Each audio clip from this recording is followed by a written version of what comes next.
సమస్యలు లేని సంసారం జీవితం అస్సలు ఎక్కడా కనిపించవు. సంసారం అంటేనే సమస్యల సాగరం. జీవితాంతం ఆ సాగరాన్ని ఈదుతూనే ఉండాలి, కొట్టుకుపోకుండా. అందుకు ఎంతో సహనం, ఆత్మవిశ్వాసం అవసరం. కానీ సమస్యని సహనంతో సరిదిద్దుకోవచ్చు అని మరవకండి.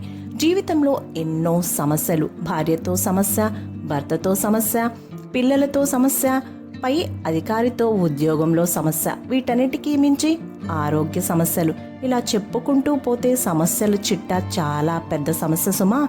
అయితే సమస్య అంటే ఏమిటి, అది ఎలా వస్తుంది, దాన్ని ఎలా అధిగమించాలో ఈ వీడియోలో చూద్దాం. Welcome back to Maruti creators. నేను మీ Satya Ummiti. Please subscribe and follow the channel friends.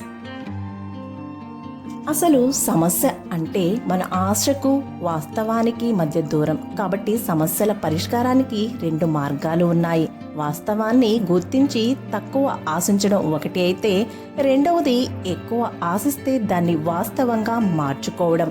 చిరునవ్వు, మౌనం అనేవి రెండు శక్తివంతమైనటువంటి ఆయుధాలు. చిరునవ్వుతో ఎన్నో సమస్యల్ని పరిష్కరించవచ్చు, మౌనంతో ఎన్నో సమస్యల నుండి తప్పించుకోవచ్చు, మరెన్నింటినూ రాకుండా నివారించుకోవచ్చు.